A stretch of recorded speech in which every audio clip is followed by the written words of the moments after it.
stealing the election. The media is covering up. The Biden crime family stealing this election. The media is covering it up. The Biden crime family stealing this election. The media is covering up. We want our freedom for the world. Give us our freedom, Joe Biden. Joe Biden's covering up this election. He's stealing it. Welcome, everybody. If that doesn't totally encapsulate the 2020 election, I don't know what else does. Welcome to Burn It Down with Kim Brown, gang. That is a little clip of an encounter that happened out in Nevada yesterday while election officials were giving an update to the media about the status of the counting of ballots out there in, I believe, Clark County, Nevada. And that gentleman with that awesome T-shirt showed up and talked about the Biden crime family and stealing the election with all the zeal and vigor that you would imagine that someone who believes there is a Biden crime family would stand up in front of a gaggle of media people and scream at the top of his lungs. We are still in the throes of election week 2020 without a clear decision or outcome being made yet, calling the White House. Vice President or former Vice President Joe Biden is leading Donald Trump now. The counts kind of vary because I think different news agencies are giving him Arizona and others are not. But what I'm seeing is the conservative count is, I believe 253 to 214-ish in there, with Joe Biden having at least right now a clearer path to get to 270 electoral college votes to become the next president. However, Donald Trump doesn't give a shit about none of that math. Trump and his campaign have lobbied a bevy of lawsuits in different states across the country. Some have already been dismissed. Some could actually go forward, especially most notably in Pennsylvania, where I believe the state GOP has offered up a legal challenge to how some of the ballots that arrived after Election Day are counted. So we will get into the details about what is happening in Pennsylvania and, of course, across the country. I definitely wanted to update the gang, y'all, of course, being the gang, the viewers, on some of the races that we were discussing earlier in the week on Tuesday, including the mayoral race out in Portland, the Maricopa County attorney's race, which took a very, I want to say, interesting turn, really, because the Republican incumbent actually had to be admitted to the hospital with bleeding on the brain on election night. And I think the votes are still being counted in that race as well. So we have a whole lot to get into. We're also going to be joined a little bit later in the hour with friend of the show, Adriel Hampton. Adriel's a political consultant, possibly the presumed socialist candidate for to be governor of California in 2024. And we're going to discuss why this election was so close, everybody. White nationalism and white supremacy. If you thought she was going to go gently into that good night, oh, no, you were mistaken.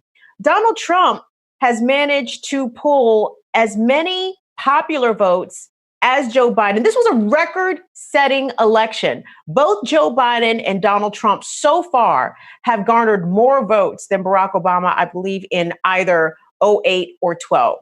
Big deal. People came out for this. And it wasn't just the disenfranchised, the historically marginalized communities. No, Donald Trump's people, the GOP, got out into the country. They dug up those closeted white supremacists, white nationalist votes, and they turned them out big time. And I think that Trump keeping this election as close as it has, the fact that we were not able to ascertain who the winner would be on election night, to give you an idea of how close this election was, speaks volumes to the amount of people who support the racist rhetoric of this president. And Adriel's going to help us break some of that down. Also, some of the criticisms that are being levied at some progressives.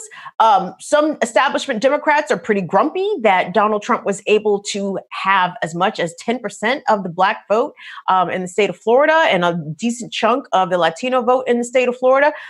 Missing the point. It doesn't matter whether or not Donald Trump was able to siphon off some Black or Latino votes. The big deal is that the majority of the white voters still stand by what Donald Trump is selling. Therein lies the problem. That is the root of the issue here. So we're going to get into that discussion coming up in a bit. Are we cool to look at some vids now, Dwayne? Oh, the vids. I'm sorry. Okay, well, I wanted us to actually take a look at some election night activity, I would imagine, by the police. There was arrests and protests really across the country. In Minneapolis, for example, as many as 600 people were arrested. And we're going to take a look at some video coming out of New York City where people who are in favor of every vote being counted took to the streets to voice that desire, and they were met by New York City's not so finest. Let's take a look at how the NYPD treated protesters as they were being kettled and then subsequently beaten by the cops.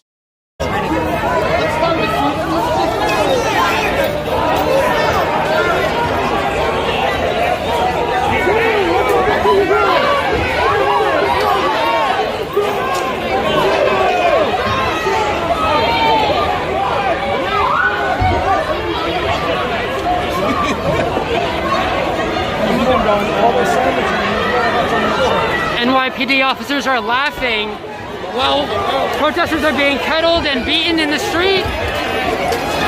All of these protesters have had nowhere to go.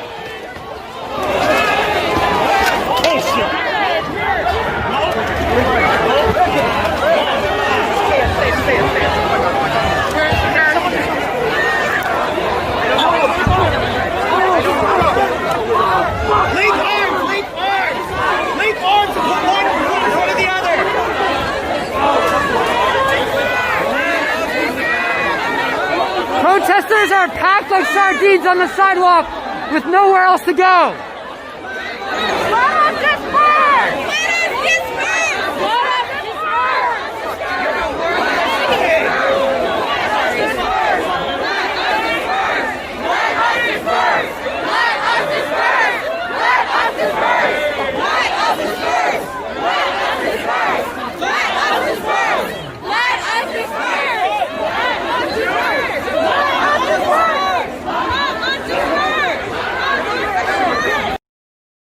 Now, you know, here on Burn It Down with Kim Brown earlier this week, we showed you videos of NYPD sitting in their squad cars, their marked police cars, while on duty, while on the clock, while getting paid their taxpayer-funded salaries, and sitting on the loud horn and advocating for Trump 2020, daring bystanders to post said videos online, which of course they did and went viral.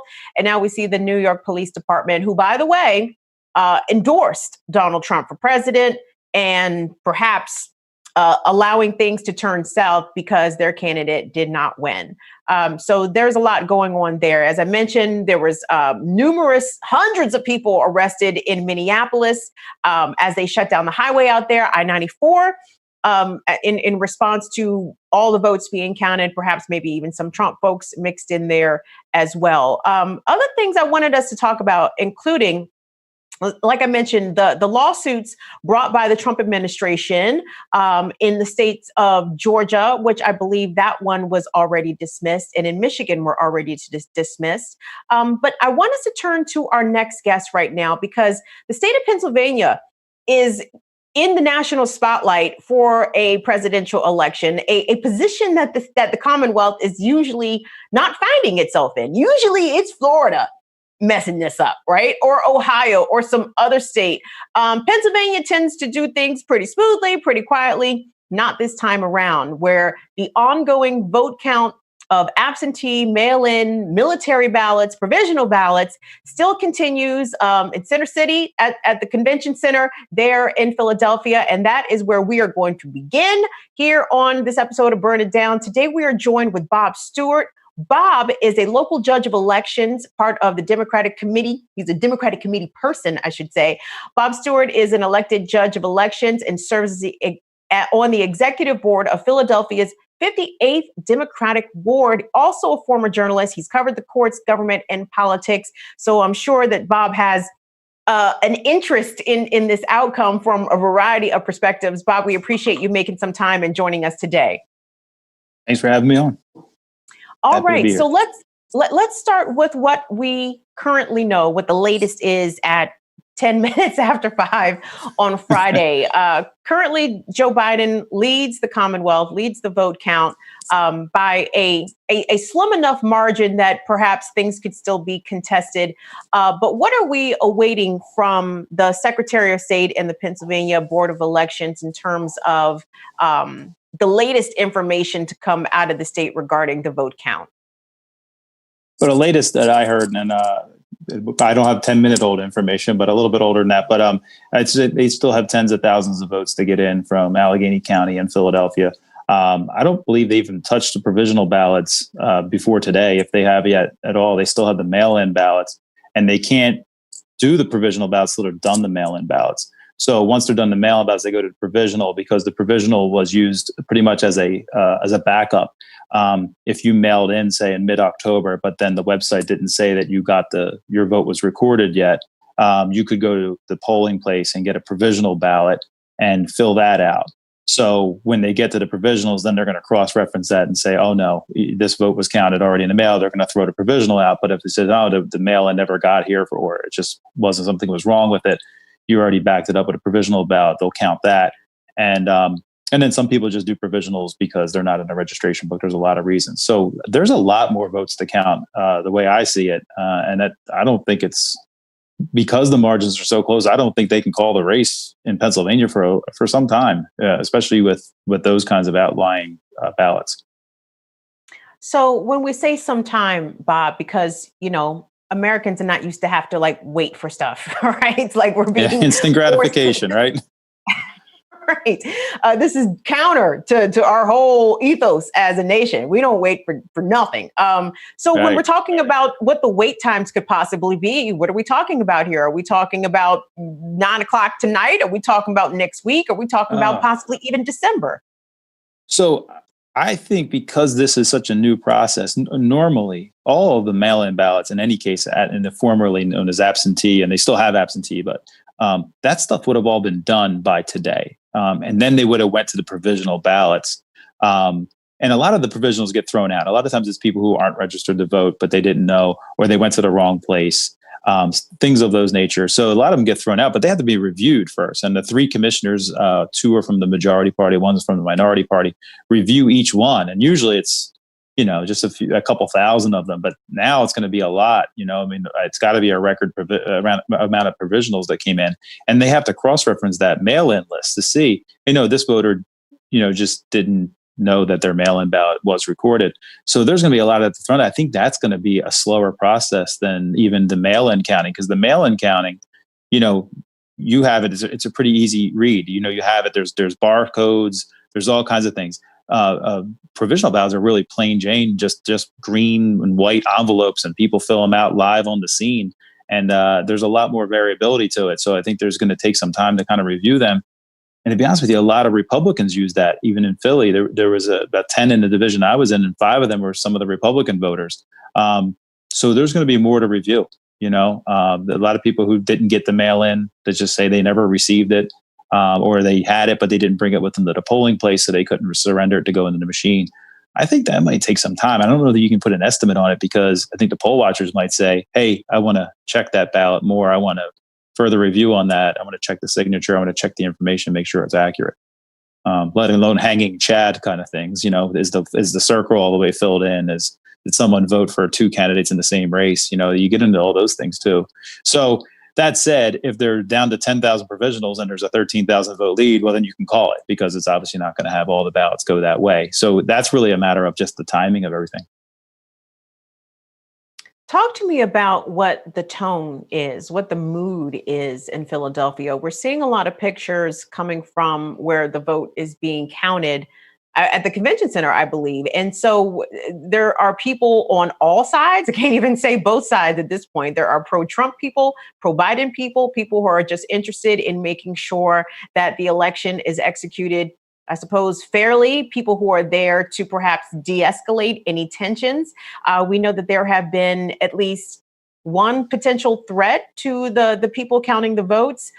2 Virginia men, according to NBC News, were taken at least into custody or questioned by police for allegedly making threats towards the vote counting process. They were found, with long guns. I believe AR-15s were mentioned. No arrests in this particular incident, but it's bringing attention to the city, to the state, in ways that you guys maybe are not accustomed to. How are people feeling in southeastern Pennsylvania this evening? I think there's part of it's a hysteria, just a hysteria about the whole thing. You voted, you want someone to win, so there's that. There's that drama, and everyone has that. But now we're center stage. There's a lot of electoral votes at stake, and this is like, even though the other states could be a path to victory for either candidate, I mean, the big one is Pennsylvania, and because of the volume of the votes that need to be counted, Philadelphia is the center of Pennsylvania right now. I think there's excitement, but just the hysteria. I mean, the calls that I'm getting from people from both parties, we need to demand a recount, or we need to demand all the ballots get counted. Like, well, guys, you're talking about the same thing. Let's just let it play out and see what happens. I mean, this is definitely going to go to an automatic recount. I don't see either one pulling away more than a 0.5 percentage point at the end of this. So it's going to be automatically recounted. And that'll solve a lot. I think that'll ease some people's minds. But you're still getting into the point where some people are saying these are fake ballots or fraudulently ballots, or the count is being done fraudulently, which is kind of odd in that sense because there's so many witnesses. But I mean that might be, some people are just never going to accept what the end result is, no matter which side it is. So we'll have to see what happens there, but the tone is hysteria. I mean, people are really worried about what's going to happen when this final decision comes down. Is a powder keg about to blow up in our city.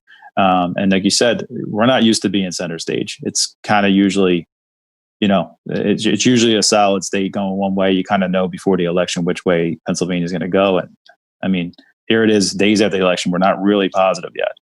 So.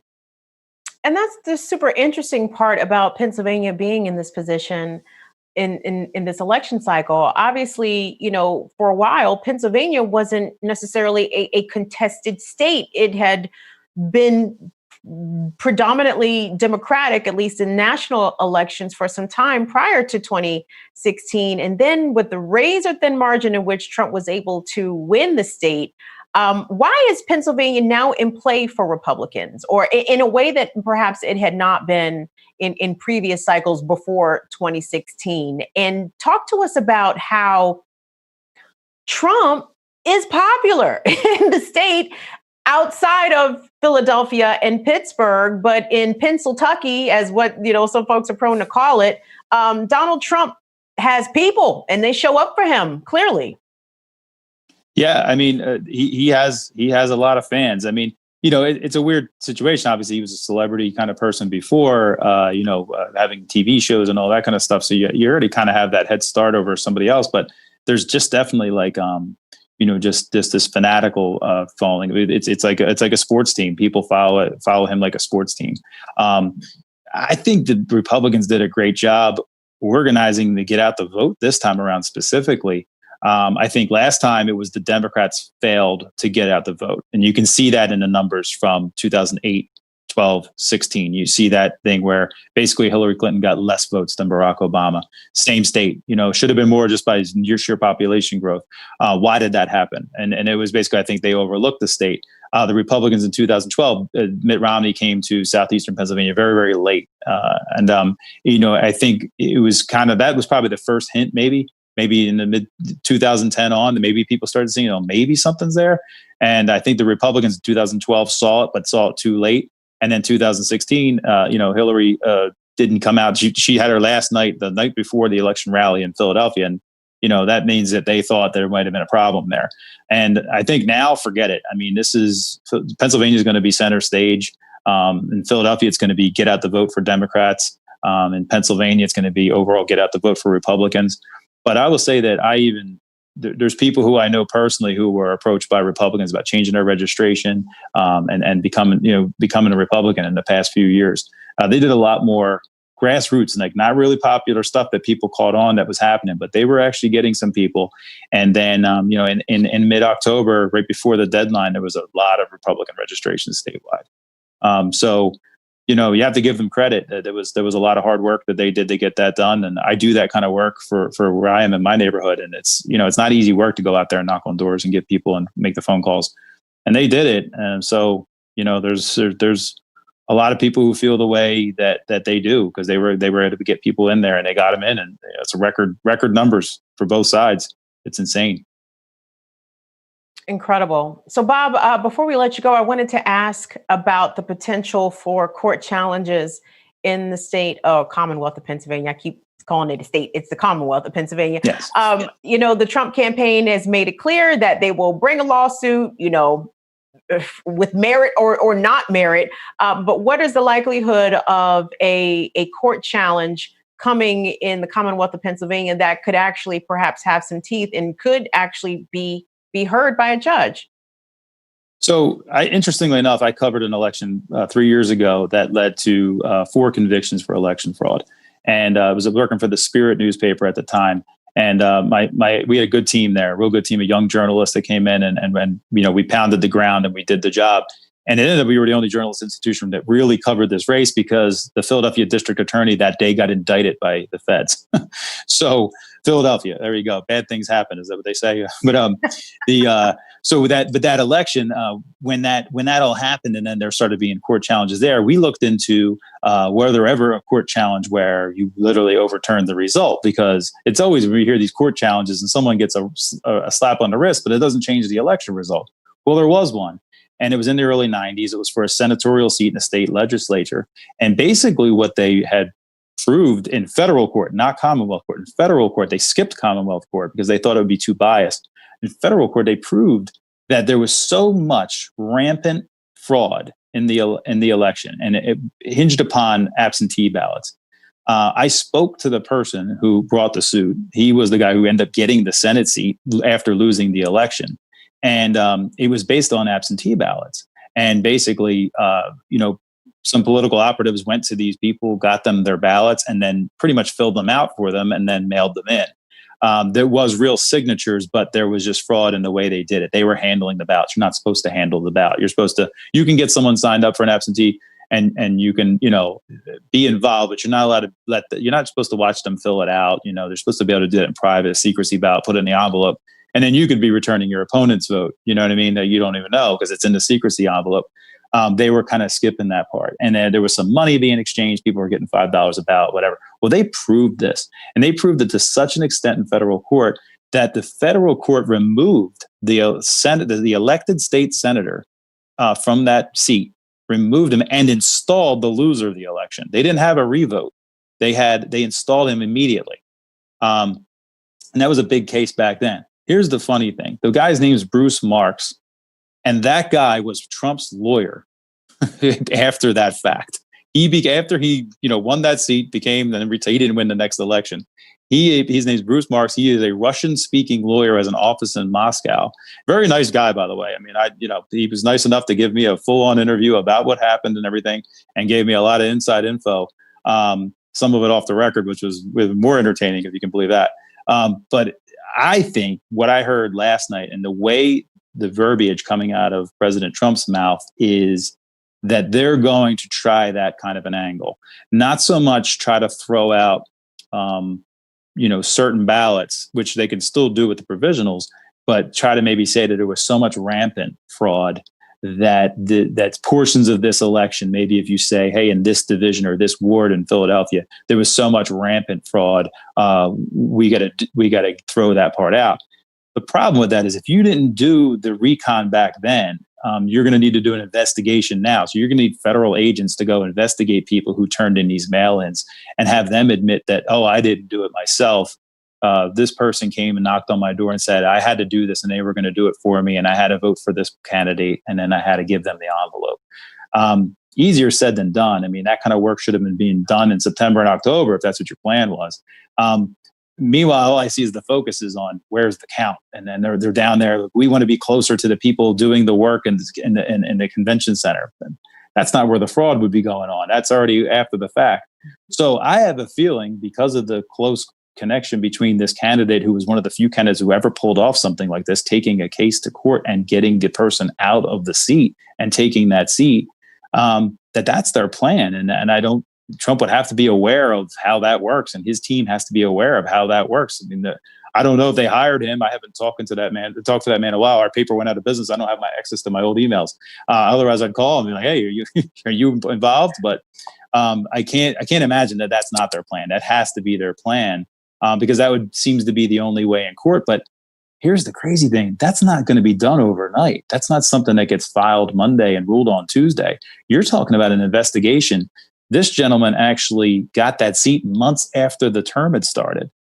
So, the Supreme Court could decide to hear it right away, but you haven't gathered the evidence of of what you're ascertaining happened. I don't know what the plan is. Is the plan to not give up the presidency until the case is heard? You know what I mean? What is? I don't know. I don't want to presume. I'm just saying, like, I don't understand how it would happen that fast if you haven't already done the recon on what you're saying is the fraud.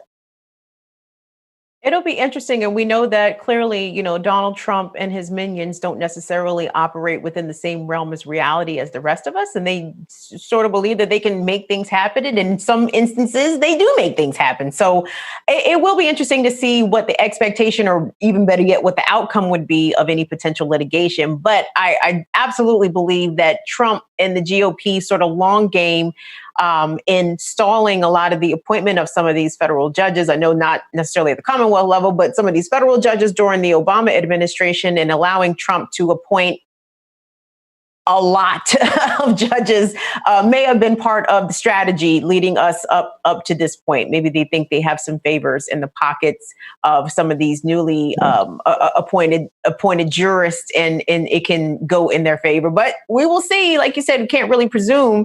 We could just operate with the information that we have, and we appreciate you bringing us a information. We've been speaking with Bob Stewart. Bob is a local judge of elections, Democratic committee person representing Philadelphia's 58th Democratic Ward.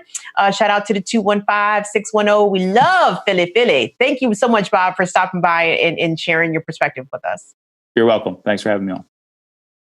All right, gang. Hey, we apparently have some comments from the comments. John Viev has been slacking me some comments from the comments. And hey, to everyone who has perhaps not seen us in a few weeks, we are on Burn It Down with Kim Brown YouTube channel. This show has its own YouTube channel, so kindly go over there and like and subscribe. Thank you very much. One of our long-term viewers, Paul XBSOG, says election fraud is real, voter fraud is right-wing conspiracy. That I like the way you put that, Paul. Accurate. I'll take that. Also from the comments, Von Cruel says, great title, America and its ongoing love affair with racism. Hey, man, if the only thing America loves better than racism is genocides, it's the favorites of this country, man. This is what this country does best, better than anybody. Also from the comments, A1 Bud says, magic. If the left cheated, we wouldn't see a red wave down the ticket. Yeah, it could. I guess, man. I can't really call that. And last one we're going to read before we go into our next thing.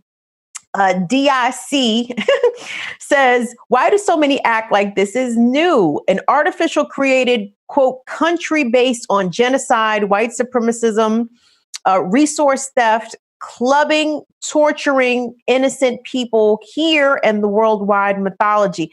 I'm not sure what you say is new, DIC. The theft of democracy, is that new? Yeah, no, that's not new. Actually, no, absolutely not new. So, yep, y'all can always log into the chat in the comments, share your thoughts with us, your comments, questions. I'd love to hear from you. Now, you guys, we're going to move into the analytical part of the discussion of the election as to why this election was even as close as it was. Whose fault is it that the election was close? Was it the small number of Black and brown voters who were siphoned off to vote for Donald Trump? Or was it the large majority of white voters who did support Donald Trump? Was it a lack of organization? Was it the pandemic? Was it a variety of things? Well, here to help us get to the bottom of what exactly we are witnessing in these historical times, Adriel Hampton, friend of the show, is joining us. Adriel is a political consultant. Adriel has also worked as a journalist, an investigator, the first candidate to announce their candidacy via Twitter, running for Congress back in 2009. So Adriel is a trailblazer in many, many ways, and we appreciate him joining us today from California. Adriel, how goes it? It's good. It's good. Although I'm like held together at this point by like edibles and a back brace. It's been a long week. It has been a long week. And before we get into some of the analysis of, the election at large, I wanted just to run through some things happening in your neck of the woods in the state of California, that lovely progressive bastion where they still Oh my God. Don't say that. Gas and beat the shit out of people. We just got bought by corporations is what happened here in California. Man, talk to me about Prop 22. Adriel, what the fuck happened?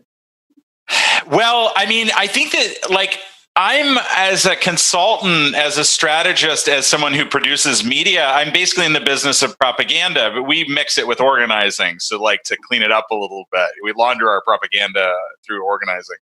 The Prop 22 was this problem when you have tens of thousands of employees of 4 companies that do delivery or rideshare services, each chipping in $50,000 to run a $200 million campaign to make sure those workers never get basic labor rights, basic human rights for someone who's working, running around on behalf of a multi-billion-dollar corporation, gets in an accident and the company wants to disown them, right?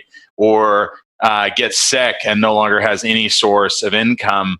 And this Prop 22 passed because they made the workers think that they were all going to lose their jobs if this thing didn't pass.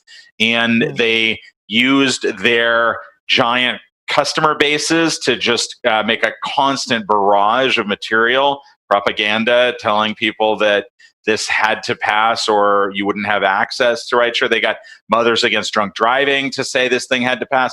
You have $200 million. Also, you can just donate to whoever you want and get them on your side. So it's awful in California because we have 40 million people.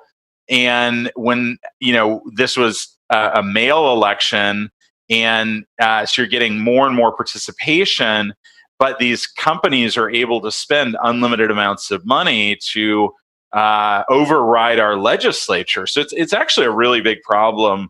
And it looks, Prop 21, which was a rent control measure, was backed. A billionaire real estate investors were fighting it because it means they can't make as much money over the lifetime of a property. So it wasn't. There were a few lights in California, and a number in LA as well. But there's also a lot of really bad results here.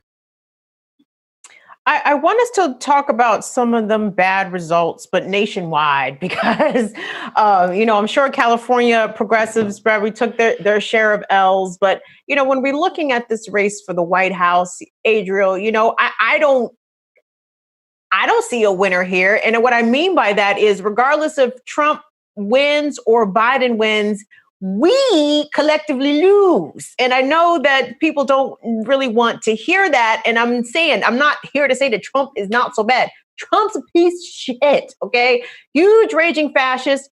Yes, the peril of people's human rights, the future of the earth, the climate, all these things are in flux with Donald Trump at the reins of power. However, Joe Biden's positions are not great on some of these very same issues. So I feel as though, if you're a progressive person, or if you're a person coming from a marginalized community, it's a lose-lose situation. But I wanted us to take a peek, if we could. Dwayne, I'll pop up those voter numbers, if we could, that graphic from USA Today, because Adriel, at the end of the day, 150 million people came out to vote, which is incredible. They're saying that this is historic turnout for a century. It's a graphic. It has a map of everything, and it says how many people voted in the popular vote for both Donald Trump. And there we go. So let's take a look at this. So here we are, 2020 National Popular Vote Tracker. And it says Joe Biden so far has 74 million votes. Donald Trump has 69 million votes. So far, according to those who keep track of these things, these are the number one and number two top popular vote getters of all time across all elections. This is including Obama, because the importance and the urgency of this election, plus the easeability that a lot of states made it so people could vote via absentee mail-in ballots and early voting. So, Adriel, some people got some splaining to do, because there's been some critiques of progressives. Can we pop up Alexandria Ocasio-Cortez's tweet thread, if we could, please, Dwayne? I'm glad I've read that one, because I was worried. I've been avoiding getting triggered by these crazy liberals who want to blame the people who did all the work for their failure to convince other white people.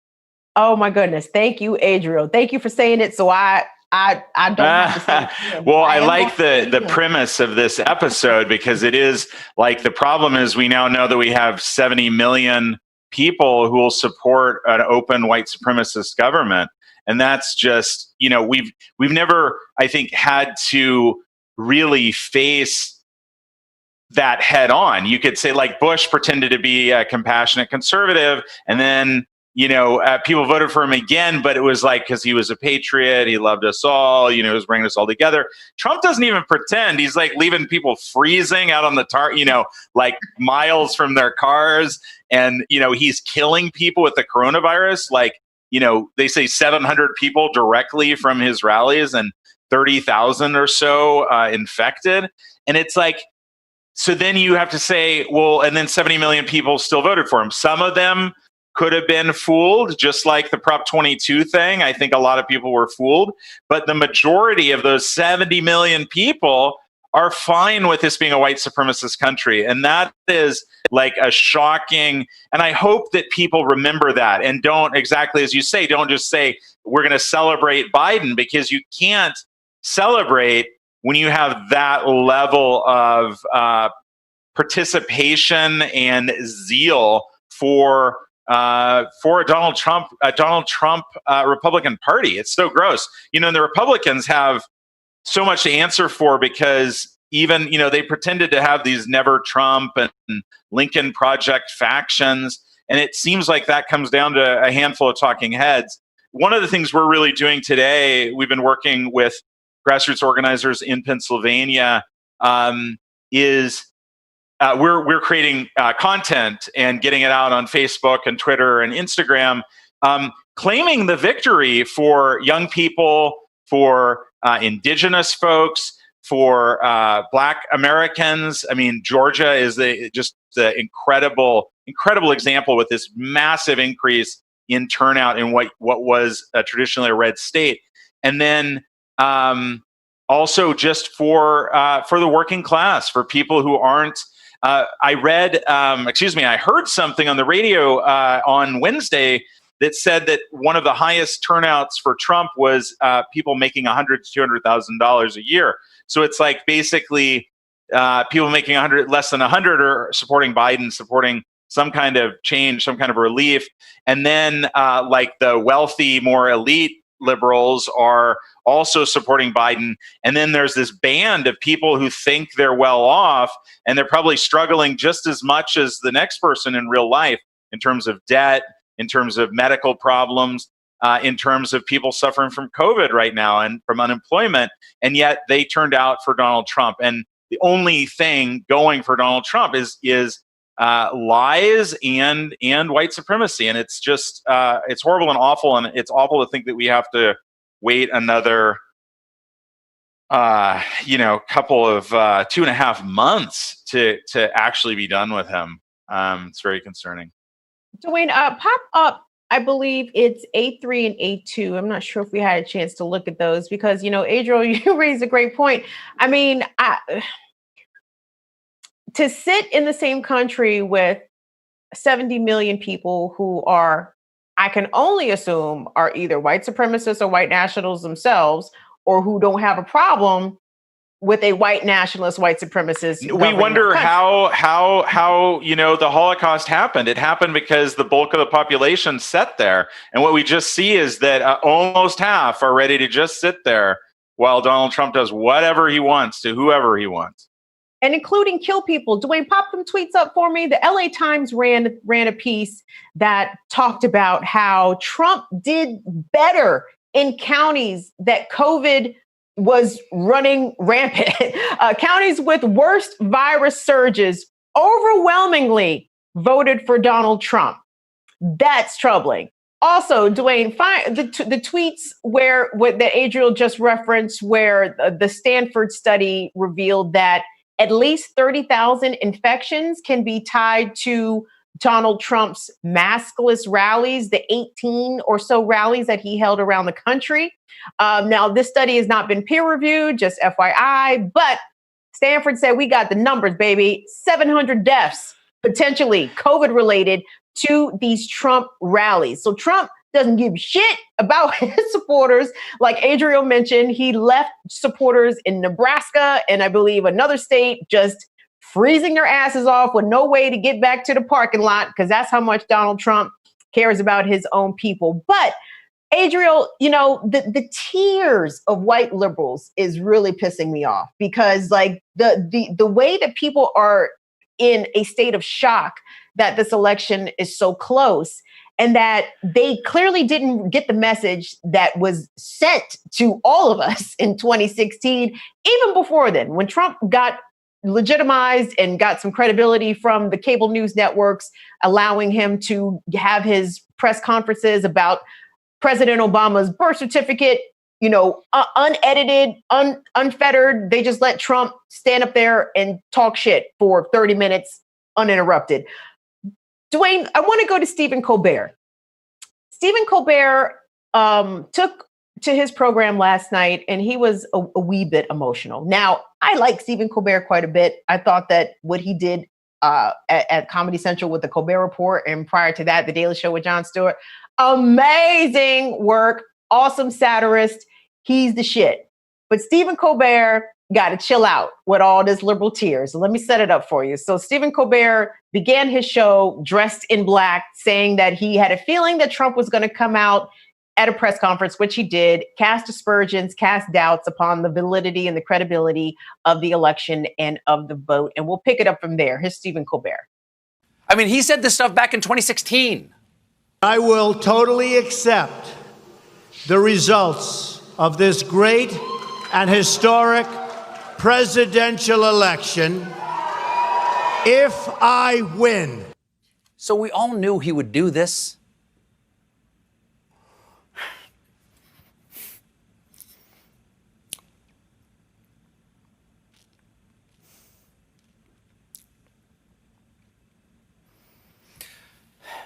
What I didn't know is that it would hurt so much.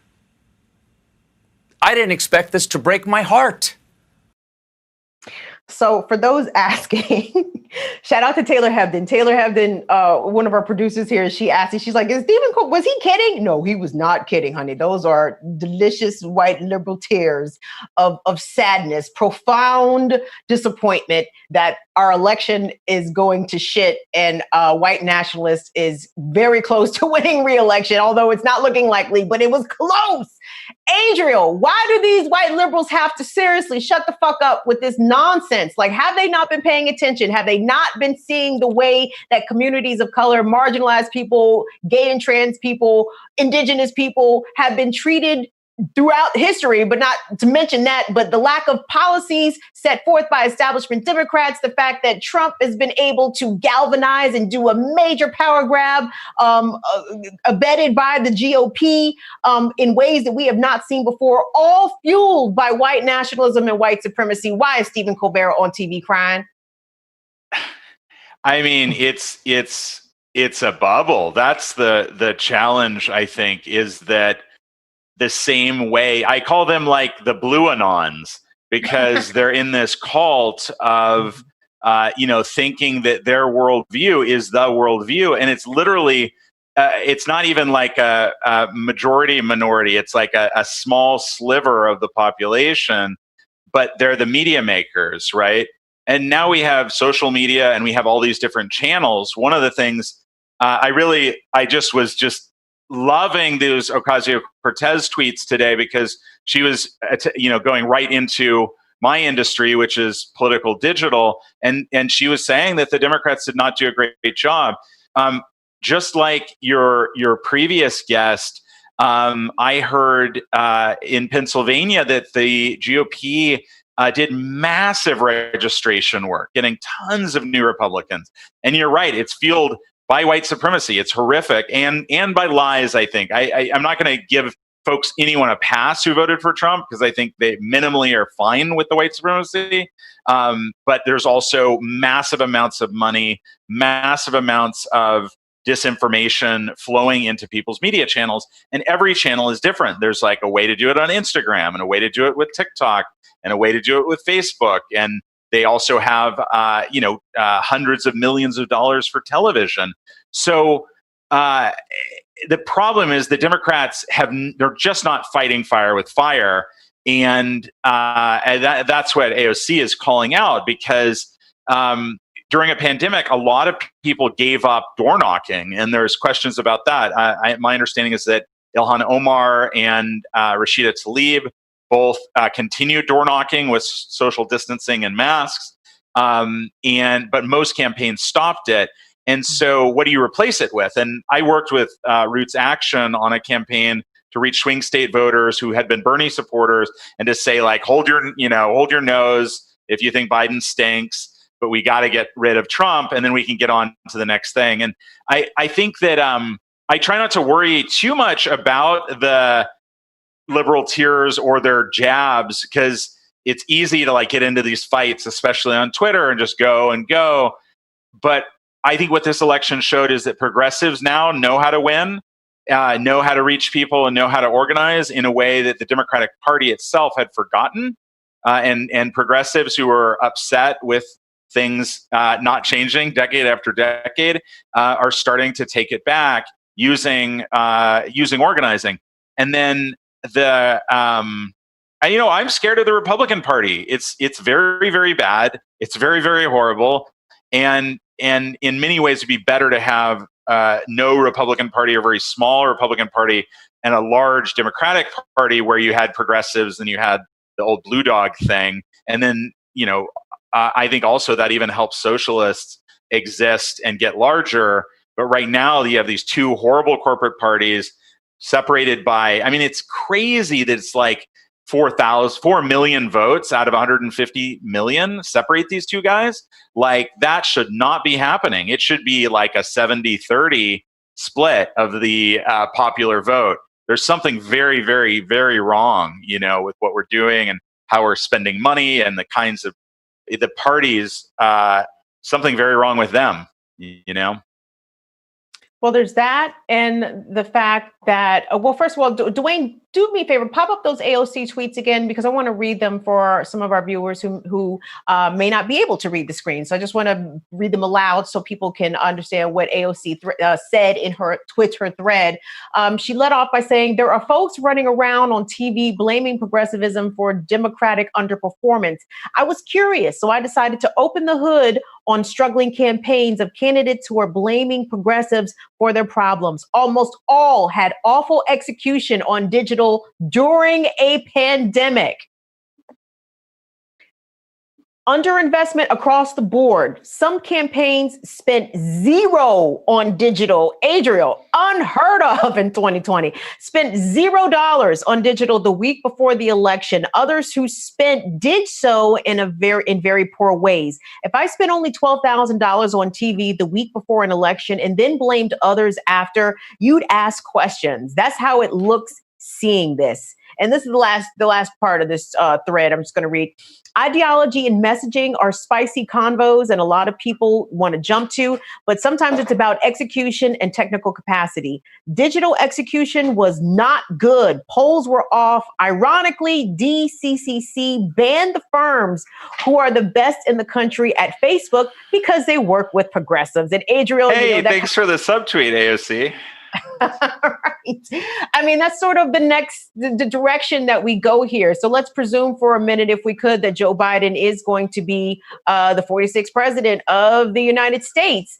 Joe Biden is not on the right side of a lot of issues. And when we're trying to figure out what the Democrats are going to do and whether or not do we get to cuss on this show? Is that you can cuss your ass off? Yes, please cuss. I was going to say that. Well, Biden's digital is weak as shit, and so that's good for progressives because AOC is 100% right that the best firms now are working for progressives because we don't want to have to put up with DCCC bullshit and bow down and kiss somebody's ring to get contracts. That's really ridiculous. It's gross. And that's one of the big things that's wrong with politics. And the other thing is, I think that these firms that she's referencing work for much better rates, particularly when they're working with progressives, because we care about them, right? And we care about them winning. So what does that mean for the future? It means that Joe Biden is at a disadvantage in his own party because there are interests, labor, folks who care about Medicare for all. There's Sunrise with the Green New Deal. There's real movements behind these that are actually fantastic at digital, and Biden's very weak. Kamala Harris's team is good, but they're more progressive than Biden. Even if they could be jerks to you if you're a Bernie person. So I think it means that the big argument we were making in swing states is that voting for Biden gives us someone that we can pressure campaign constantly to move the ball forward on climate change, on Medicare for all, and other reforms. Whereas Trump was so chaotic. He was doing rope-a-dope all the time, and he'll continue. One of my business partners said, "I will celebrate on January 21st." Not gonna give because this guy, like I say. You don't want to make too much of him because I don't think he was able to consolidate power. He clearly has not been able to manipulate the vote counting in the ways they like. They messed up the mail, right? I mean, that's what's crazy. Imagine a political party that literally messes up the mail service of a 300 million person country just so they can stall the votes of their opponent and make sure that they don't get counted. And they do that.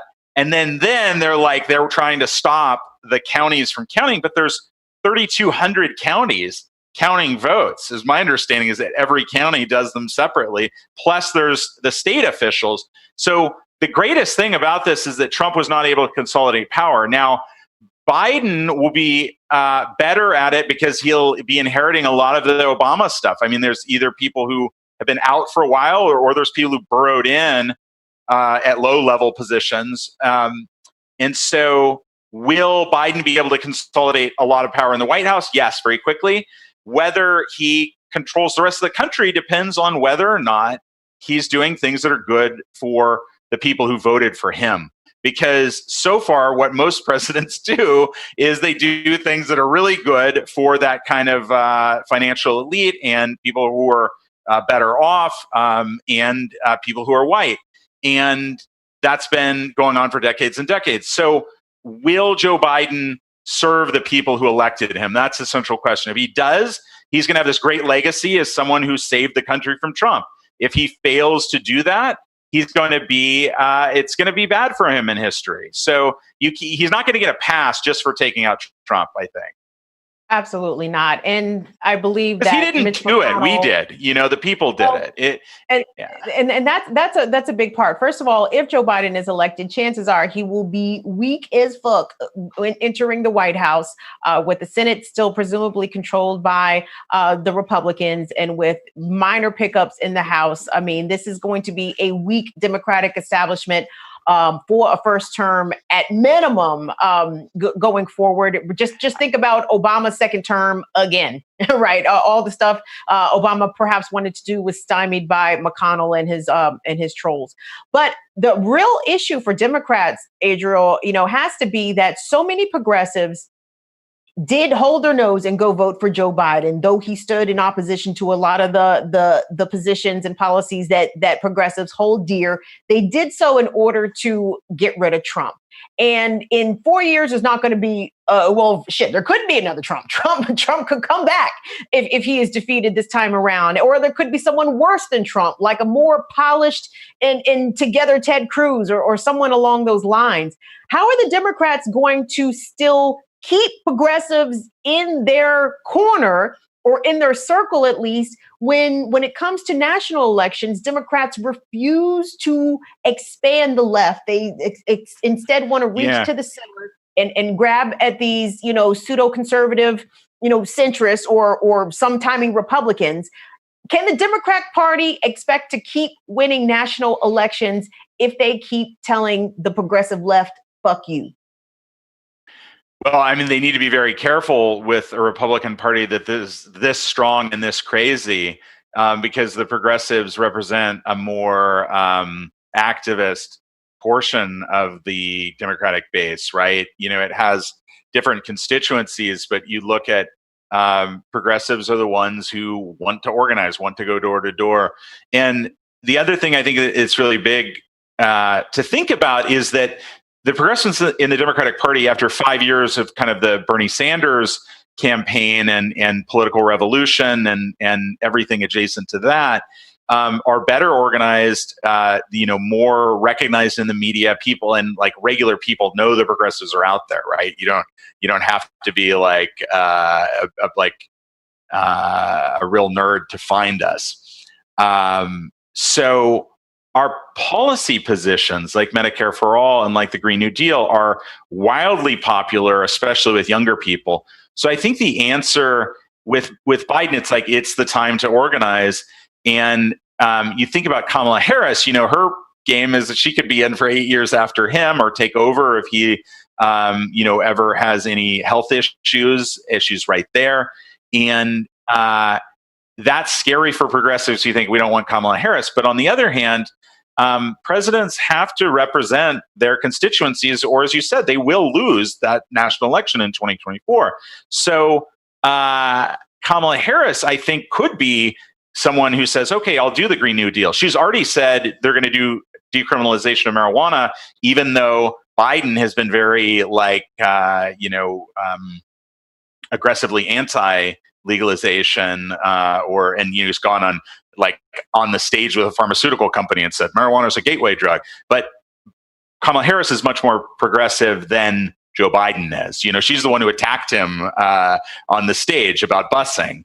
And I think that what we need to do is say, we want the Green New Deal. We want Medicare for All. We want full relief of student loan debt. And in the short term, we want COVID relief that actually gives people some kind of supplementary income, not based on their employment status, as well as free medical care, at least in the temporary zone. Because it's just insane that 250,000 people in our country have died in less than a year because of a friggin' pandemic. It's just insane. So I think progressives are in an incredible position to pressure President Biden, and it's like you can let him think it's his idea, and I'm sure that there will be a lot of back channeling around that. But he needs to do some big things, and then the Democrats could have 30 years of or they could just be, at the end of the day, you don't want it switching back between a party that represents diverse coalitions and diverse communities in America. You don't want it switching back and forth with the white supremacist party. That's just very unhealthy for a nation, for it to yo-yo back and forth. But we have to hold it accountable.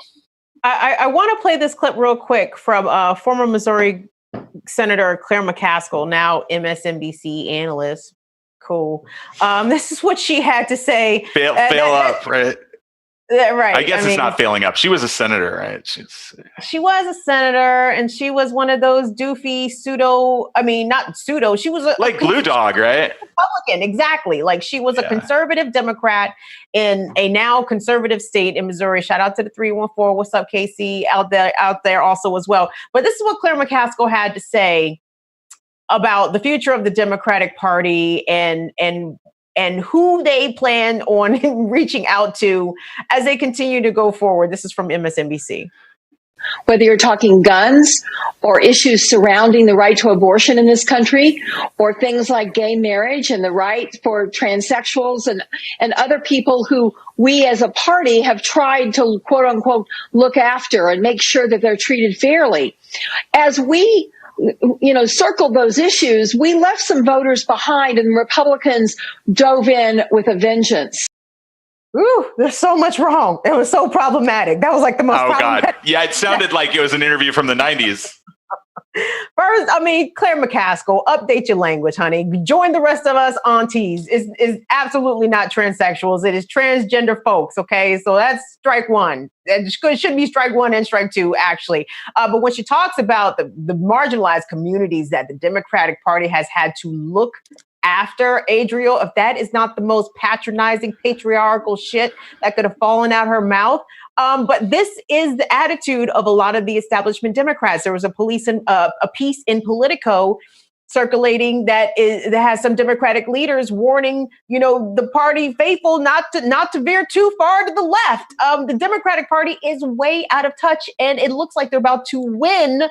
So they may be in denial about how out of touch they are, because possibly they could win the White House. But 2022 is just around the corner, and there's House elections, all 435 members of the House. So there is that. Well, we want to congratulate some members of the House. Congratulations to Cori Bush, the first Black woman to be elected to Congress from the state of Missouri. Also, congratulations going out to Jamal Bowman. Who else should we congratulate on their victory and their ascension to Congress, or in securing another term in Congress, Adriel? Who am I forgetting? I know Ilhan Omar won her race, and I feel like I'm forgetting other people. Yeah. I've got is it Jermaine? No, I'm sorry. It's, I'm not sure if he won or lost. I have been so consumed. I'm way beyond the tired point, but is it Marie Harrison? I have a graphic, but I can't.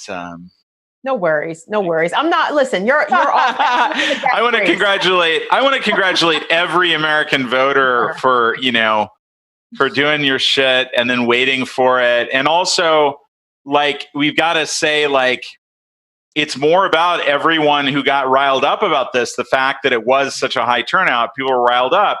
If you're riled up, you better stay riled up, because people who don't care about other people are staying riled up. They want to do Tea Party 10X, Tea Party on a different scale, and just take over the whole country.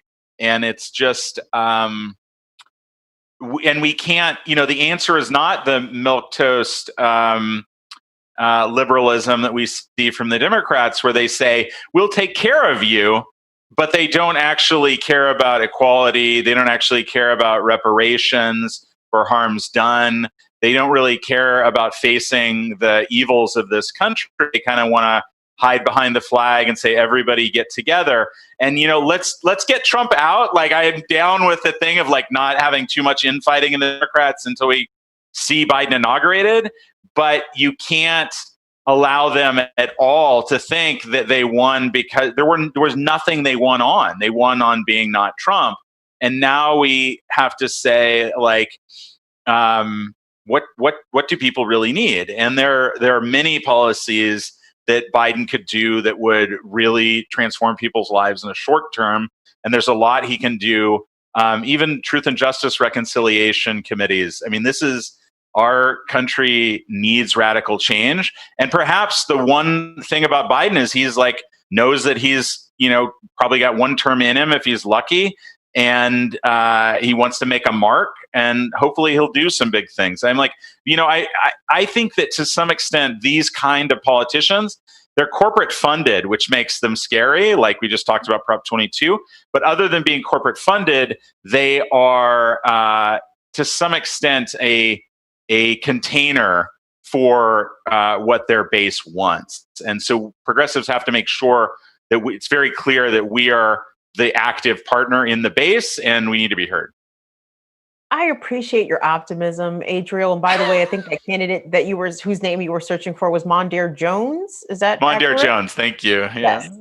Yes, but I'm sorry, Joe Biden. I'm getting my New York politicians mixed up. That's the. Yes, I mean Joe Biden has just stood in opposition to so many things important to me over the course of his entire political career. I don't have a lot of confidence in his ability or his even desire to want to make a mark. I mean, as a friend of the show, Tory Brown, Sankofa Brown on Twitter says, Joe Biden is the respectable Republican, right? Like Trump is the batshit crazy Republican. Joe Biden is the respectable Republican here I think it's make things back to normal. And from where I sit, normal was fucking trash before Donald Trump. Okay. So I don't want things back to normal. I want things better. And I'm not convinced that Joe Biden is the one to deliver that for us. But we have run out of time though, Adriel. All your points duly noted. I certainly appreciate you taking the time to join us and share your very valuable perspective. I really appreciate it. Awesome. Thank you, Kim.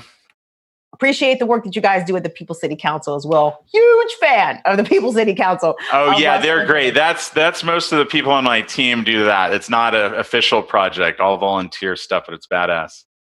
It is 100% badass. Listen, guys, that's it for the Friday edition of Burn It Down with Kim Brown. We appreciate you taking the time to join us. Don't forget to go to our YouTube channel and like and subscribe and subscribe.